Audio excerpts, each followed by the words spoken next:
Thank you for joining the Minority Alliance organization meeting today.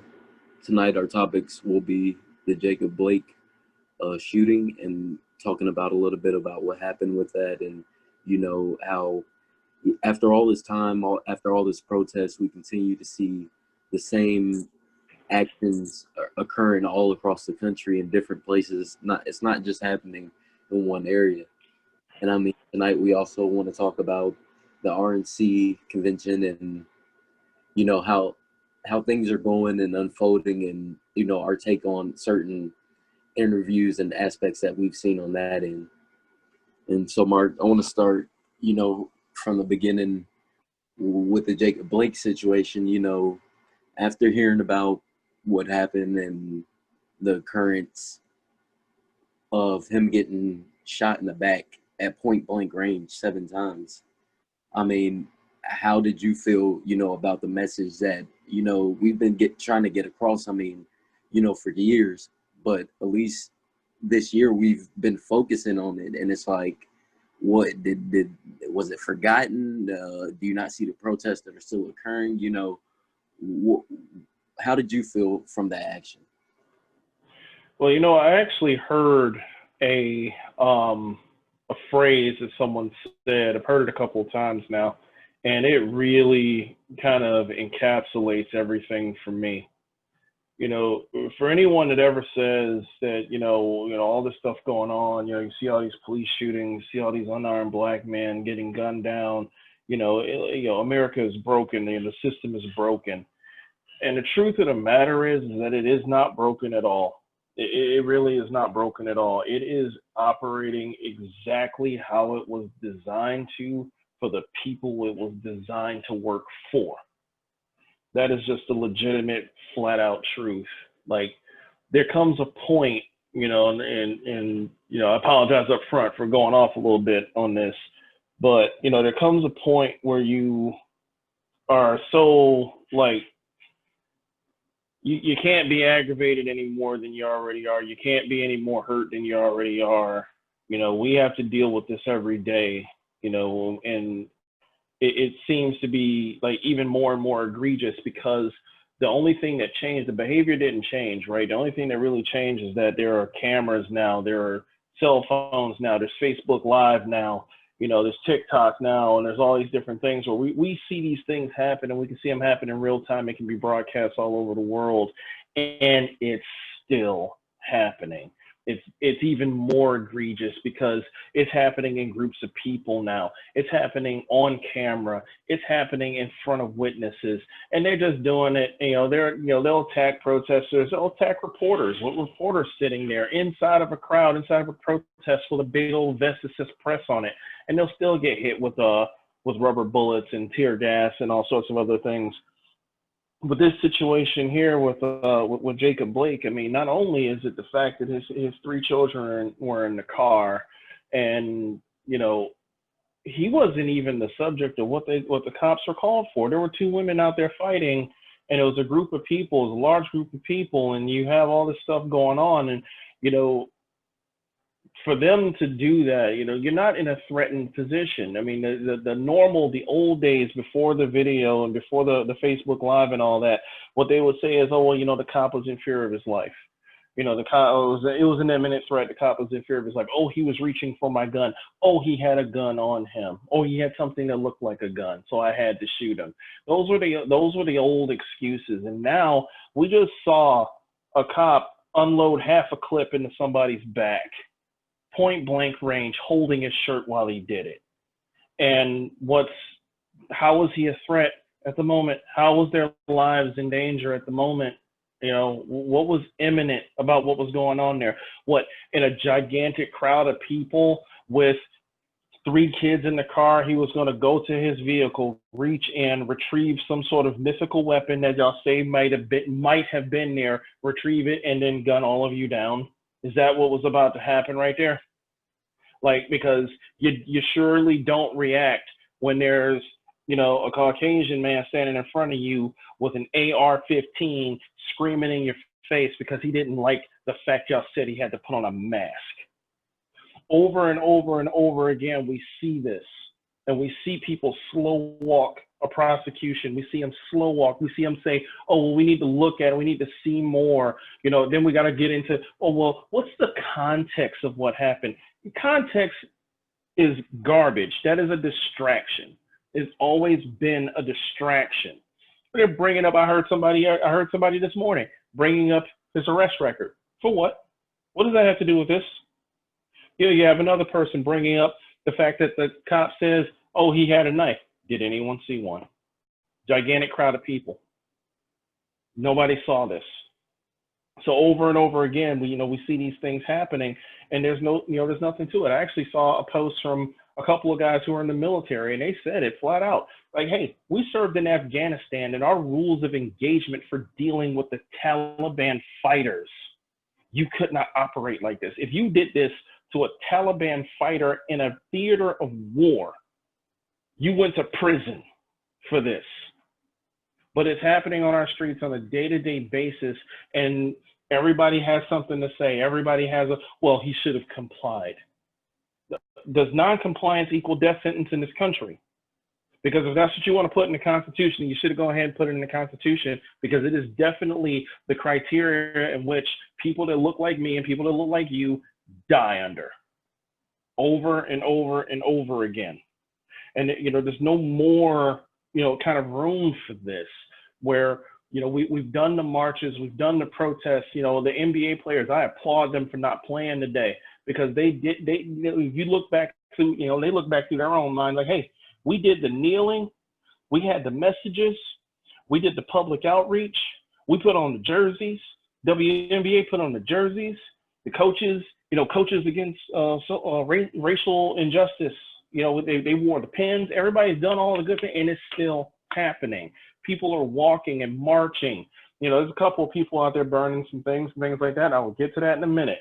But there are people out there marching, they're holding vigils, they're talking about it, everything. It's still happening with no interruption, with no break in the clip of how often it happens, no break in stride, no break in anything. And that's because there is no incentive to hear us. The system wasn't built for us. It's time to embrace that horror.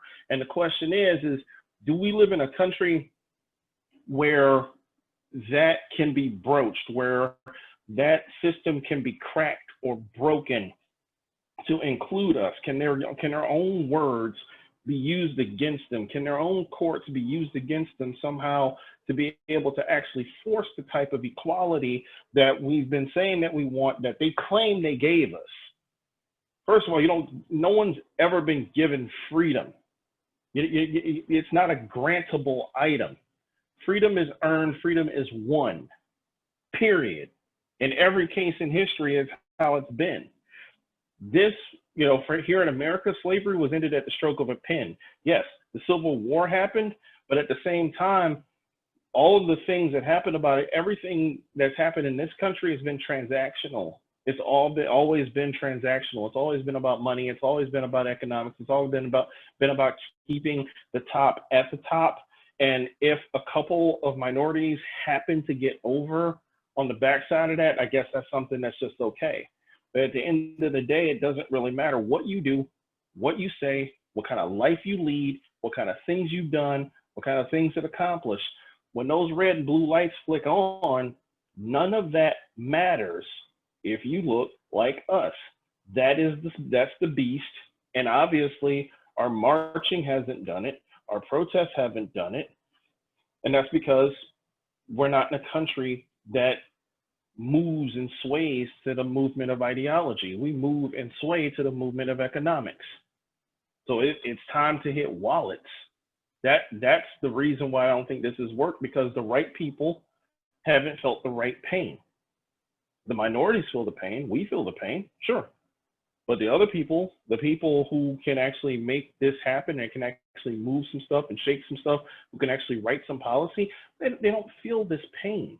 Even the 2 or 3 black ones that they do have on those committees, that voice isn't loud enough. That voice isn't loud enough. That action isn't deep enough to be able to actually make the type of impact that it takes to say, okay, we're going to need to change some stuff around here. And and again, we talked about it before in other calls about the amount of representation that is actually done. There isn't enough representation with a similar life experience. They don't have it.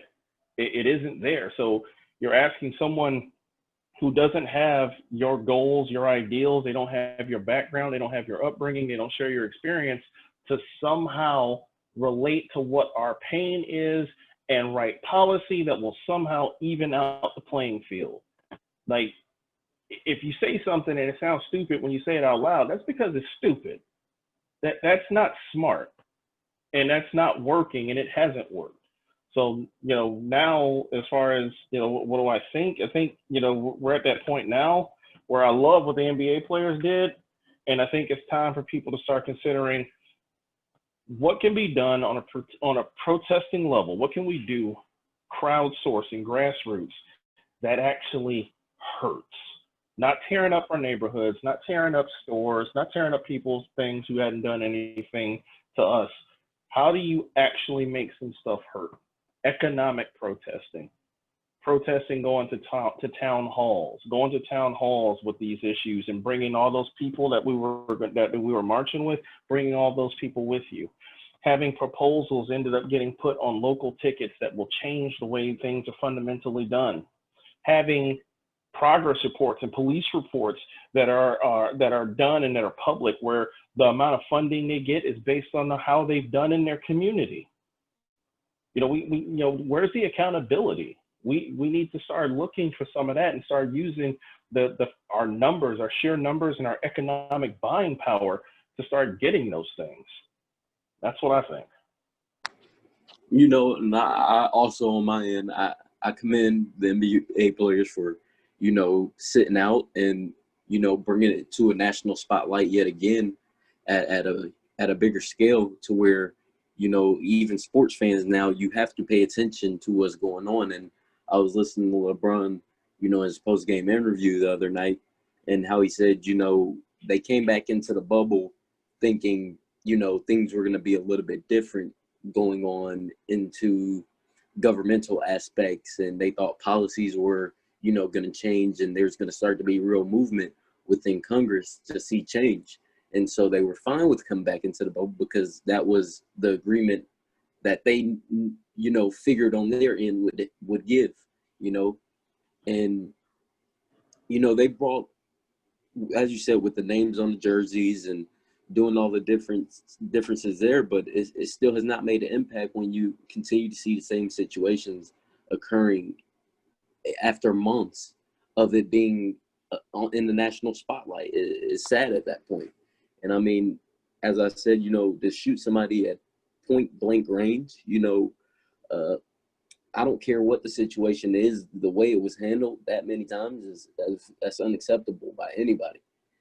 And it continues to happen to, Americans in general, but predominantly, the Black male American is the one that, holds the grunt of that. We more than likely are at a higher risk to be shot by law enforcement than anyone else. So, I mean, as I said, I think the NBA players really, I heard they were having a meeting tonight, and, I think in the meeting that they need to discuss, what they're honestly asking for, because they have a little bit more power than the normal, citizen. They do. They have more money. They have more pull with, as you said, dealing with the owners, dealing with the league, which are people who deal with your congressional, people who were voted in, your senators.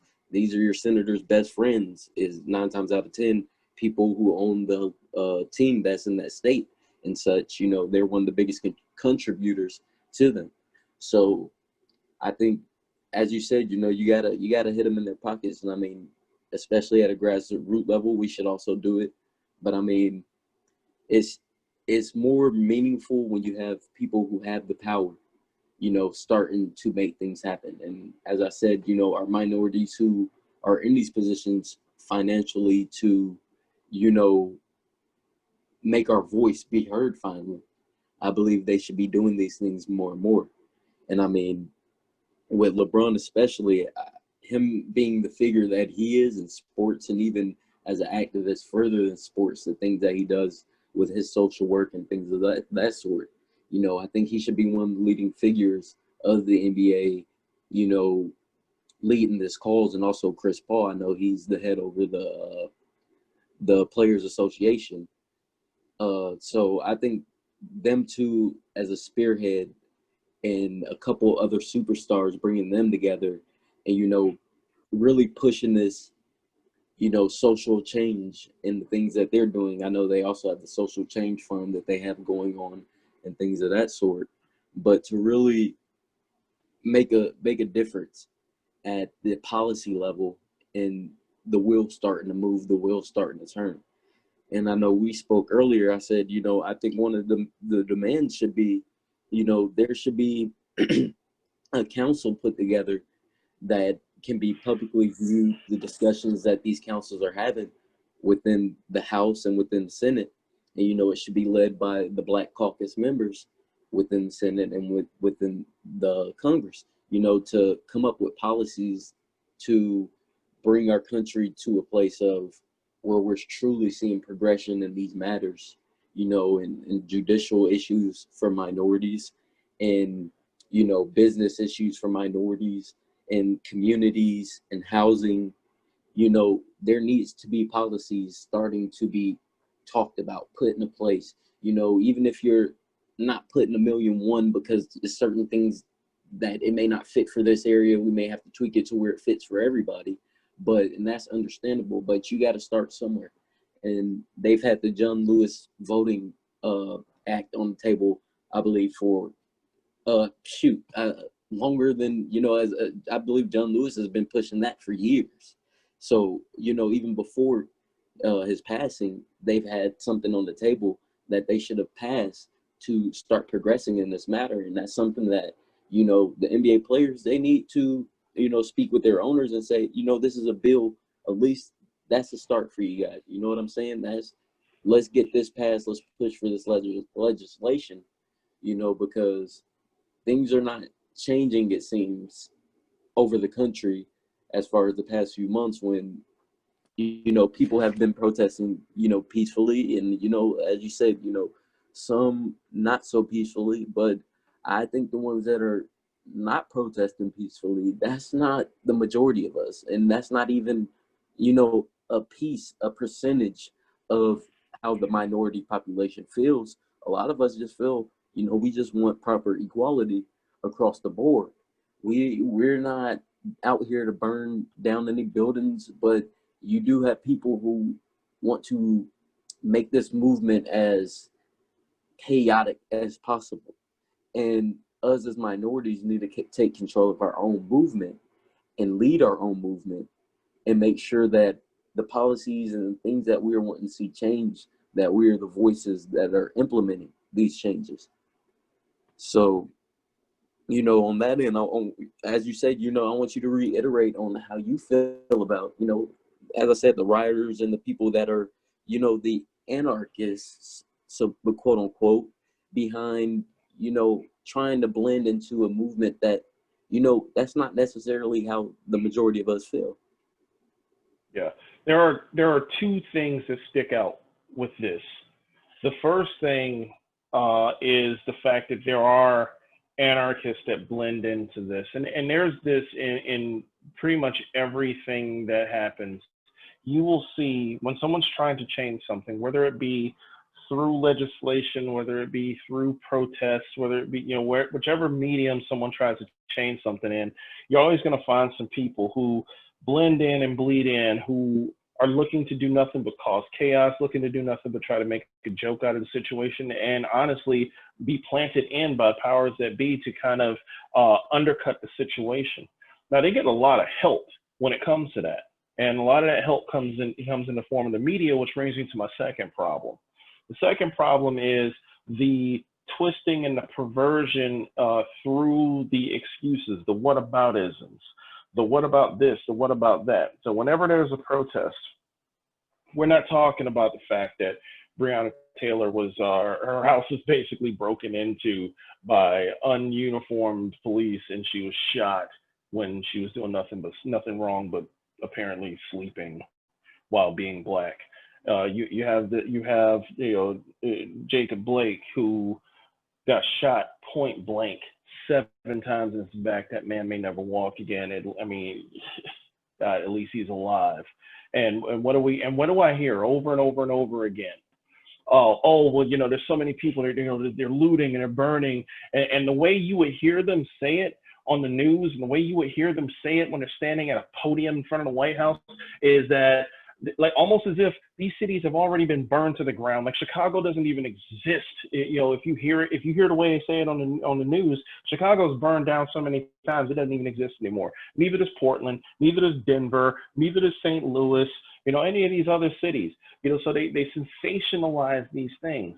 The percentage of people who cause this looting and anarchy are the same as the percentage of actual damage done. It's a low percentage, and I'm not belittling any of the damage that happens and the people that get hurt. It's terrible, and that needs to stop. It perverts the message, and anybody that does that thinking, well, I don't have any other recourse, I'm angry, you must stop, because there's a message trying to be done, and you're not going to defeat this machine by throwing a brick through a Target window. That's not going to change.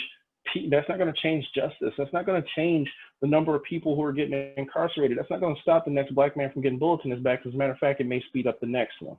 So don't do that. But at the same time, this has a lot more to do with the amount of coverage that you would see someone get for getting murdered versus a store that was set on fire where no one was hurt and someone's insurance is going to take care of this, where and we don't even know who set that fire. I have a picture. This is from Toronto actually, and I've actually posted this on the site before, and I looked it up to see it. It's 100% true. It was a Caucasian gentleman who painted his face up in blackface and burned a bunch of stuff.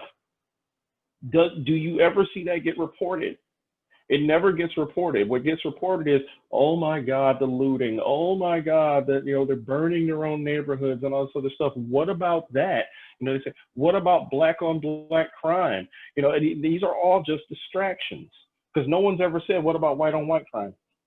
White on white crime happens at a percentage of nearly 80% of all violent crime against Caucasians. No one says that. No one even bothers to look it up. You'll never see that as a graphic on CNN. You'll never see that as a graphic on MSNBC, because they don't want to say it. It doesn't fit a narrative. And when we're trying to battle not just a system that is built and rigged to keep you where you are, you also have a media machine, a propaganda arm that is set to do that. Do all media lie? Not necessarily, but they are narrative shifters. And if you allow a narrative to be shifted, then that's all they will do, and it will become a duty of theirs. It becomes almost an incessant need of theirs. We bring it up all the time. You'll have someone, you'll have in the case of like Dylan Roof, who goes into a church and kills 9 people with no mention of his background, no mention of his record, no mention of his past in any way, shape, or form. Yet I'll see anyone from the list you put up of all the black men who died, and for Breonna Taylor and anyone else who has paid an unreal price for being either in the wrong place in the wrong time, for not complying, for snatching away when someone tried to grab you and they had no business grabbing you, for whatever one of those reasons why somebody gets gunned down, or gets a knee put on their neck until they suffocate, or gets tasered in the belly while they're pregnant. And what do we do? What do we hear? Well, this person had an extensive record. This person got arrested a couple of times when they were a teenager 17 years ago.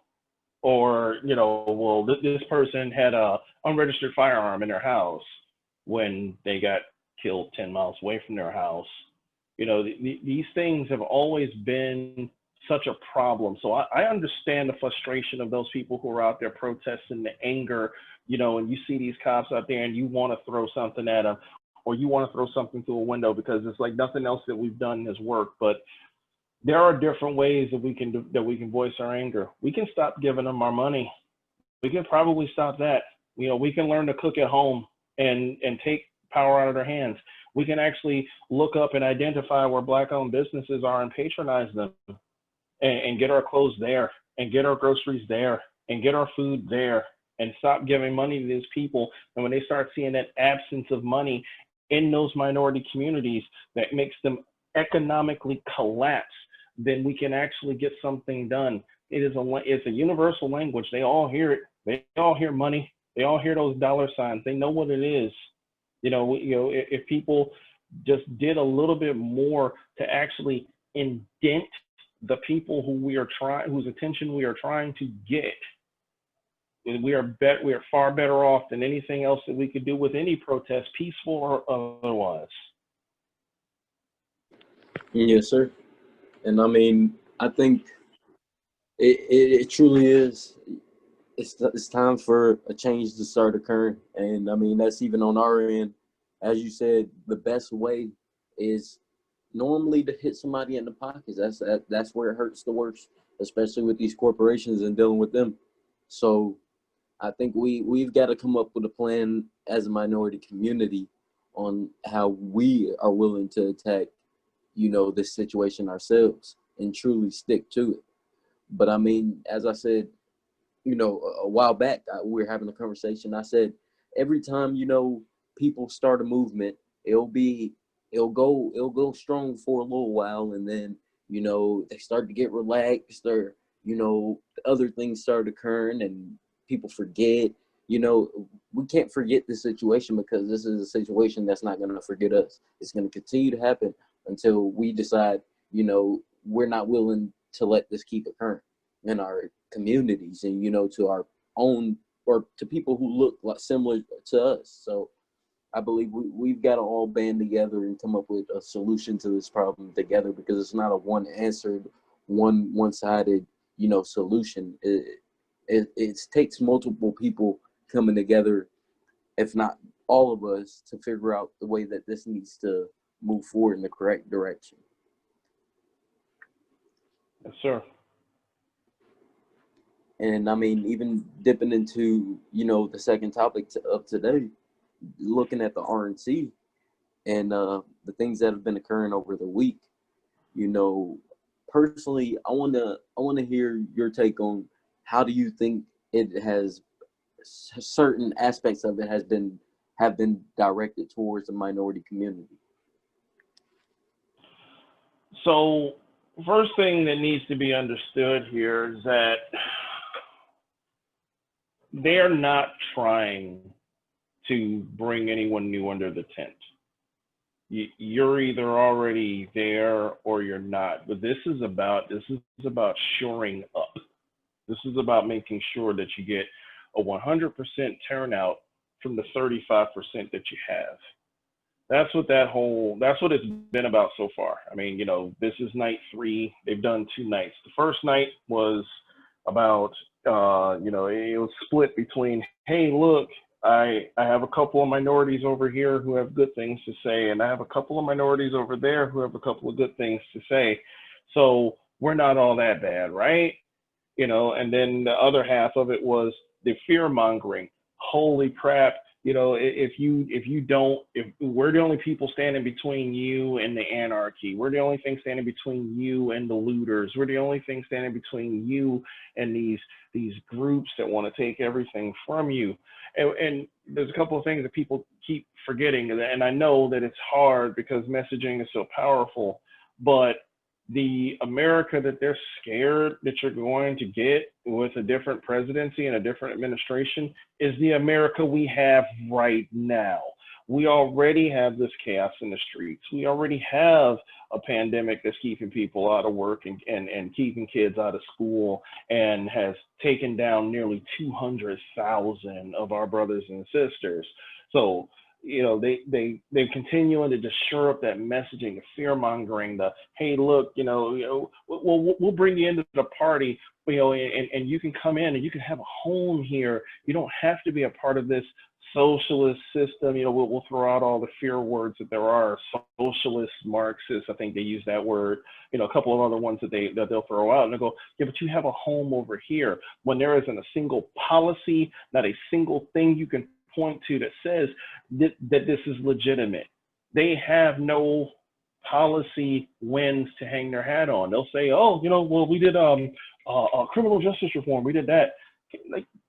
And nobody can name anything in it. You can't name anything in it. And the moment that it was signed, they signed other things to weaken it.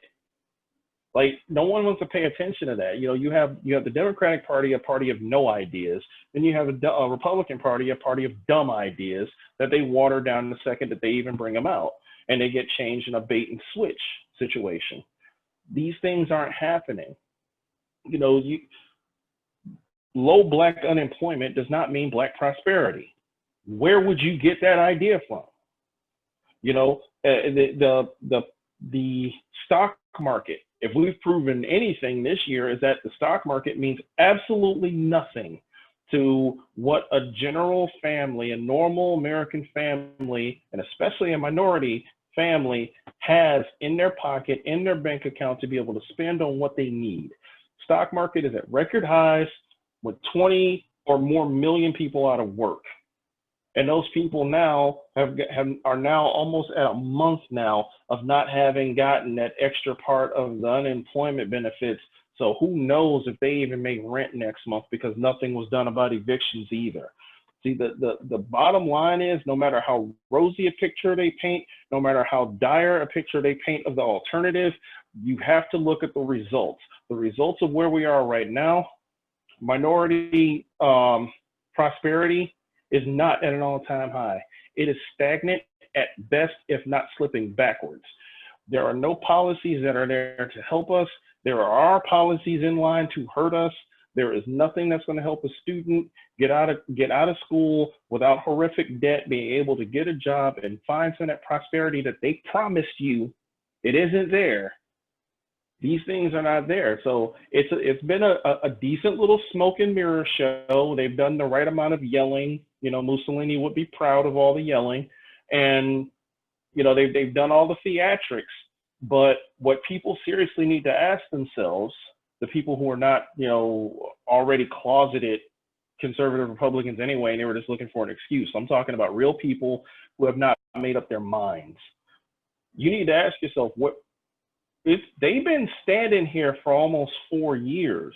They promised a lot of day one stuff. How much has actually happened? Where are we? What is actually going on? And like I said, I make no delusions about the Democratic Party as well. They spent their time, telling us about bringing everybody together and about the soul of America, and there wasn't a whole lot in the way of policy. But what you do know is what isn't working. There's a chance that something may not work versus something flat out isn't working. And that's my takeaway from this so far. And I don't see anything about that changing based on who they even have speaking. I mean, on my end, compare and contrast between the two. I mean, first, let me start with what I think, the meaning for minorities that they should take out of the RNC. And I saw Herschel Walker, who, especially, I'm from Georgia myself, so, I'm familiar with Herschel Walker. I know, all the things about that he's done in sports, and, even further into politics and certain things of that aspect. And I would say, he's been, as he said, he's been a lifelong Democrat, and, he's also a great friend of Trump. So, Trump probably, could have been one of those situations, hey, let me cash in that favor I got from you type deal, come speak for me. So, I'm not discounting that at any end, but it is a couple of things, he said, that should resonate. And as I said, people have to learn to read between the lines with everything. And, from the message that he gave, the things that you have to read between the lines and see as a minority is, his push is, I don't care who you vote for. If you vote Democrat, if you vote Republican, be an independent, thinker, and honestly know why you're voting for these people. So that even goes for, with Biden. If you're voting for Biden, honestly realize why you're voting for him. Dig into his Mm-hmm. policy. You know, even for myself, I've been on his website and looked at a couple different policies and see what his promises to us are, so that if they are not met, you know, we have something to validate. These were all the things you said that you were going to work on. These are all the things that you said you were going to work to get past. So if these things are not met, we know who needs to go next. But I mean, in the situation with the more about what Herschel Walker said, you know, being an independent voter, you know, we talked about that last week. You know, Mm-hmm. that's one of the biggest things that we need to push throughout the minority community is people need to have mentalities of their own. And you know, I'm not voting for a person because they said, you know, if you're black, you know, you're supposed to vote for me type deal. You know, I mean, that's not why I'm gonna vote for you. You know, if I'm gonna push a vote for you, it's gonna be based off of, you know, policies that you're planning on enacting, policies that you have enacted, and things of that nature. And I mean, one thing as I said, when I watch things, I try to dissect things myself. So watching the convention, you know, I personally, I wish the Democrats would have took more of the approach that the RNC took, and the RNC may have took, you know, they watched the DNC and was like, oh well, let's take a couple plays that we liked here, you know, leave these couple plays. You know, that's what happens when somebody goes first and you go second. But at the same time, the DNC, you spent days bashing the current president. You spent days just it, as I've heard, you know, through a couple news outlets, you know, it was really a doom and gloom type situation, and that's not the light that you want to be coming across with if you know you're really trying to bring people together. You know, it shouldn't be that type of situation. The RNC, it has been, you know, whether respectable or not, it's been a more up, you know, how do you say, uplifting type of deal that they've approach that they've given off. They're focusing on policies that have been passed over the 4 years. They're, you know, and one thing, you know, that shocked me personally, you know, and I mean, if I'm the first person to say this, I don't know, but uh, the most presidential that I've seen Trump is in this RNC. Out of 4 years, this is the most presidential actions, the way he's walking, the way he's talking, the way he's put certain people in position to make this convention work the way that this is the appeal that you want to give the American people as a president. I mean, it just is, and this is one of the most presidential things I've ever seen him do. You know, his whole presidency, and even by showing a lot of things, there were a lot of positive things, you know, whether we like it or not. There were a lot of positive things that he did pass, especially towards a minority community. And, you know, I do commend him for that, if not anything else, you know, as far as uh, being able to give a bigger budget to our HBCUs, which that directly impacts our community because these are your next generation, you know, and no other president before him had given us the funds that we needed to update our schools that were falling apart, whether it was the infrastructure, whether it was, you know, we had to drop a couple programs because we couldn't afford to keep them going, you know, that you got to look at things on every end is what I tell people, and you know you got to give everybody a fair shake in that sense. And when it comes to, you know, what policies have you passed is what I ask anybody, or what things have you pushed to get done. And on that end, even as far as after watching the convention over the past few days, the conclusion that I came to, and when I sat back, and I mean, whether people like it or not, as I said, you know, would we be having this conversation if Trump was not president? Would we be having the conversation about, you know, as minorities, we have to ask ourselves this: would we be having the conversation about our inequality? Why didn't we have this conversation under our first black president? Why wasn't the policies that we needed in our communities already being discussed to be passed, you know, instead of a healthcare bill that has been dropped and, you know, some people still use it, some people don't, some people are still pushing for We're so focused on universal health care, but we've got to get to the root as a country at our true inner problems. And even I say this to a lot of people, and you know, here's the dilemma where it comes down to. If we feel that as Americans, we've had 4 years enough, and we see what our inner problems are, now that Trump's closed America off to the rest of the world, we were able to look at what were our own issues. What are the issues within our own country? So are we at a point that we're ready to open our country back up in a sense and be able to help everybody else out? Or do we need to continue and focus on these issues at hand, you know? And if you know if I had if it was up to me, I just say things as food for thought per se. But I mean, people honestly need to take food for thought and take it for what it is. And why not make a situation? My perfect situation would be you leave Trump as president.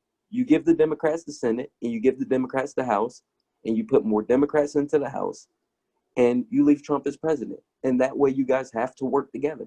At the end of the day, you guys have to work together. So I believe as Americans, that's our best shot at honestly getting what we're seeking right now. And, you know, I think that's the fair shake situation for everyone, because on you guys' end, Trump's not going to pass anything, for the Republicans that they don't necessarily agree with, and that's the true, it's the true system of checks and balance. You can't have a one-sided situation. You can't have a one-sided situation. As an American, you shouldn't be okay with creating a one-sided situation, because then you give control to one person, period. So if we create a situation where it's nothing but a Democratic Senate, a Democratic House, and a Democratic executive branch, I mean, I'm sorry to be the bearer of bad news, but that's not good for our country either. It's not. You don't give one side all the power. You need checks and balances, or this wouldn't be America. So we gotta somehow keep a checks and balance system, but yet start to see the progression that we're craving ourselves as American citizens. And with the RNC convention, or the RNC, uh, one thing that stood out to me is, if you notice, as I said, I dissect videos and things that I watch, and if you notice, every day Trump has normally started off the convention with a couple minorities. And I mean, as I said, certain things should stick out to minorities, and you should really pay attention for yourself and make your own judgment for yourself. And he started it with minorities, and it may be a game plan, as I said, it may be a plot, a play, who knows. But at the end of the day, you you still have a different aspect with the way that they went about it, versus the DNC. And what we're going to need to see from the DNC at this point is, we're going to need the Senate to come back. We're going to need the House and Congress to, when they come back from recess, to get it together. You guys have a month. You have a month to appeal on why we should truly vote to the left side. You have a month. I don't care if the things get passed. I want to see what policies you are pushing. And if the policies are not geared towards the minority community and making changes for the equality that we have been seeking for over hundreds of years in our own country, that if you even think about it, we never asked to be a part of this country. Is we ended up being here, and we grew as Americans. We were not originally Americans. So how, for you to make a group of people, you know, without their own will, citizens of a country, you have to give them the same equality. Then, I mean, most other people who come over from European nations, they get, um, they'll get more stimulus, they'll get more opportunity than, it's sad to say, but the typical minority in the minority community. I mean, and that's, to me, that's insane. You can't you can't take care of everyone else if you can't take care of yourself. So it does come down to a situation of America, and as Americans, we need to diagnose our own problem. We need to diagnose what is the issue with this country.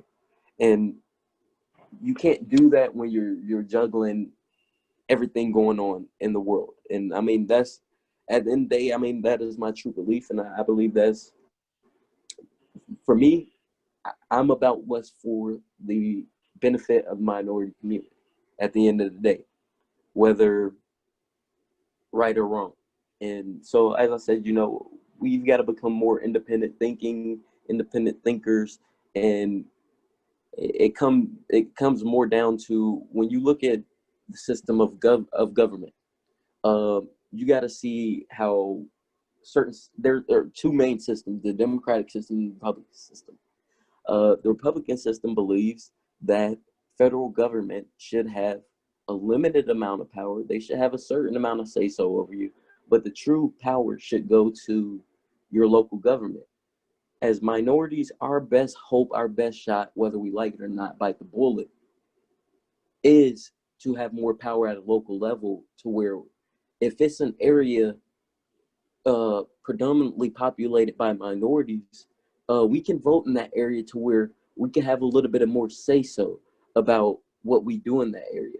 So my personal philosophy is I believe in a Republican at the federal level, and I believe in a democratic system at certain local levels, state levels, and even breaking down into local levels and certain things of that nature. But you can't. There is never a one fits all policy. So we got to make sure as minorities we don't dive into a situation to where we thought we wanted a one fit all situation into this equality, but there's never a one fits all when it comes down to it's 50 different states and over 300 million different people. So we've got to find a solution that works for. It's not lopsided for one group, but it fits for all of us. So, I mean, basically where I'm at on that, there's a couple of points of yours that I agree with, and there's a couple of them I couldn't be more opposed. I think that at the end of the day, I mean, obviously, political literacy is the same as any other type of literacy. The more information you have, the more of an informed decision you can make. And we have to be able to look at all things. Ideologically speaking, there's a lot of things about the Republican ideology that makes sense. The problem with the Republican ideology is that is not as what is in practice right now. Small government is not as what is in practice right now. Small government does not put federal troops on the ground in Portland. Small government does not declare a national emergency to build a wall, to try and build a wall and try and get money to build a wall for an issue that has been at its lowest point of an issue in decades. Small government is not, some of the sweeping kind of overreach that gets cut down in the courts left, right, and straight. And whether it's a Democratic president that's done it or a Republican president that's done it, again, we didn't have this meeting 4 years ago, 8 years ago. We're having it now. And what's happening right now is not small government. Small government does not do the type of reaching that we're doing. And I definitely believe in cleaning out your own closet before you try to clean someone else's closet out. The problem is that, you can do it a different way. By going straight isolationist, you take away a major part of what made America as strong a country as it was economically in the first place. We did not do that alone. We did not do that just through our own inner workings amongst ourselves. We did that through trade, and we did that through some of the deals that were made out there, and making some of the enemies that we're making and closing off some of our allies that we've had is going to have long-reaching consequences. And we cannot sacrifice the future for a couple of crumbs in the present, no matter what they are. There is definitely a poison pill that can be taken when we do something like that. I totally agree with you that Trump is not the president that we need. He's the president we deserved. And, because our way of doing partisan politics and our way of not governing for people eventually was going to lead to the fact where we had some sort of,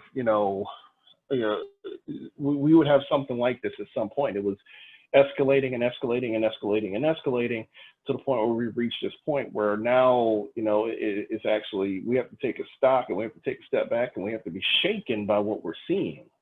And we have to be shaken by what's occurring here. Do I think that things would be different right now, or that we would be having the type of conversations that we're having right now if he were not president? Probably not. I don't know. Probably not.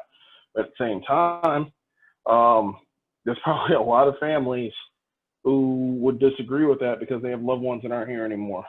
And there would be a lot of people who had businesses 6 months ago who do not have them today who would disagree with us wholeheartedly. Unfortunately, governance is not built, everything you do to help one is going to hurt someone else by proxy. It's how it works. But at the same time, it has to make sense. And if nothing else, our government doesn't make sense. The problem that I think, and this is just my own personal opinion, the biggest problem I think that we have right now in this election is that we think we can fix this in one shot. We think whether it be we have a Democratic House, Senate president, or whether we have Democratic Senate, House, Republican president, whatever, we think that we're going to be able to fix this in one generation cycle, and we're not.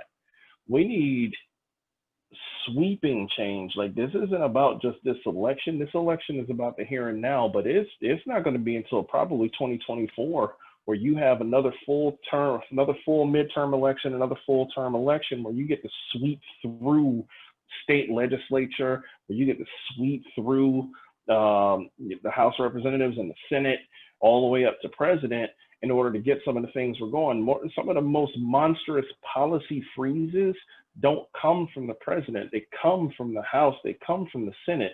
They come from the 400 or so bills that have been sitting on the Senate's desk since January and have not been voted on. There are some Democratic policies that people don't even know about because they do a bad job of messaging, and they haven't put out the fact that they passed $15 an hour universal in February. A lot of people don't even know that.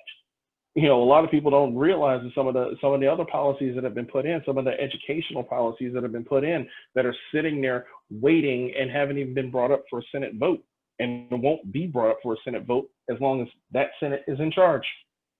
And even if so, you need to have enough to have veto power, because you could just have the president veto it if you don't have enough full support.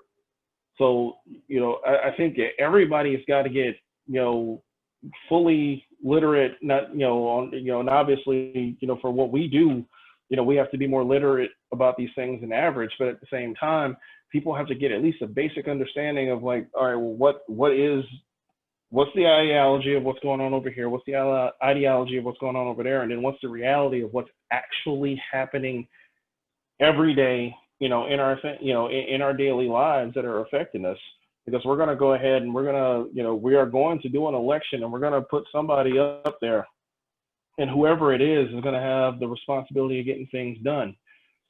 They've looked more regal in this convention, but which one am I more likely to believe? What they've been doing the last 3 years, or what they've been doing the last 3 days? Because I think one has a little bit more of a track record than the other. And, I get it. They put a couple of minorities up there in the beginning to talk or whatever, but I get it. The DNC had a crap load of minorities as well. There's Jews, there's blacks, there's Hispanics, and then obviously we got it from the bottom of the ticket to the top of the ticket. So we have people on both sides that are going to claim the minority card. We have both sides that are going to claim that, they can get this done for you, they can get that done for you. Both sides are going to claim that the other side is horrible.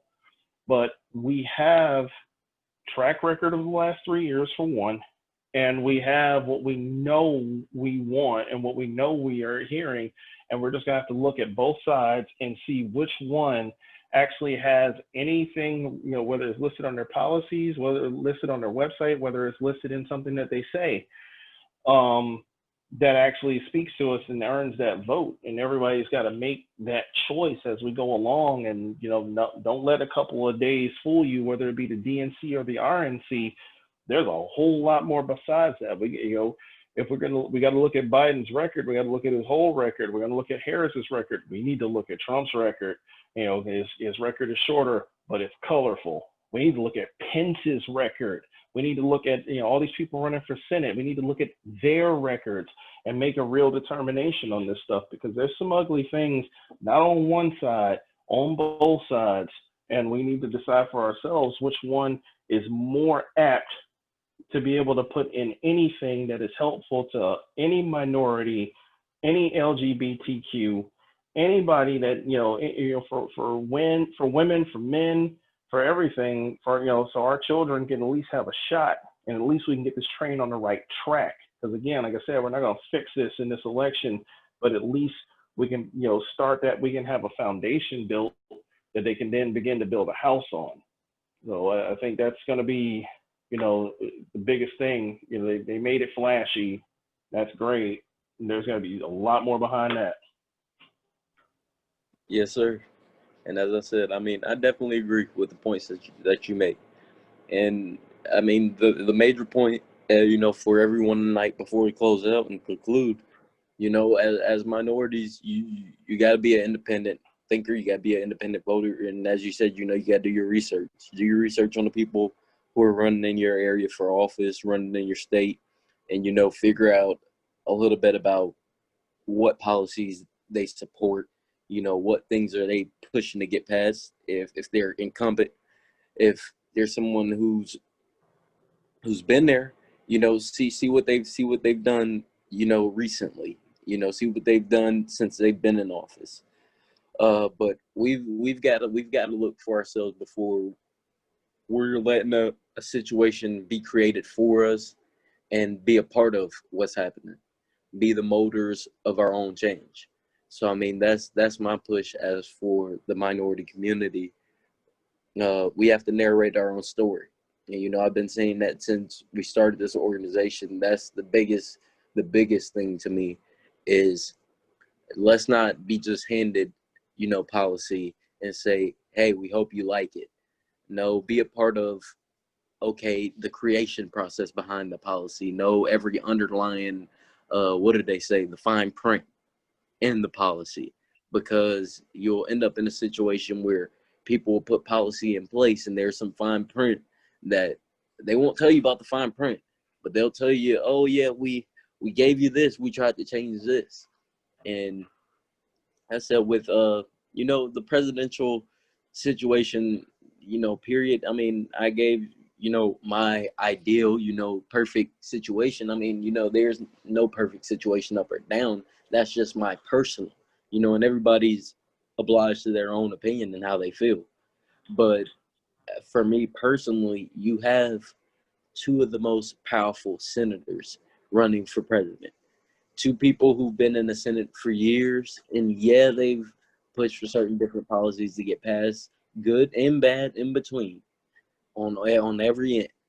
And so I think, if I had my way, I would make Biden and Harris the lead of the Senate and the Senate majority leaders, and I leave Trump in office to where they have to deal with them and they have to compromise, because I think, our true ideology, I think, as minorities behind what we expect America to be, is America is not one-sided. It's not.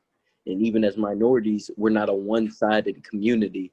It's not all minorities are Democrats. All minorities who have money are Republican. All minorities who own a business are Republican. It's not, people on every different end feel differently about a situation, and America has to be as diverse as the people who are living in it.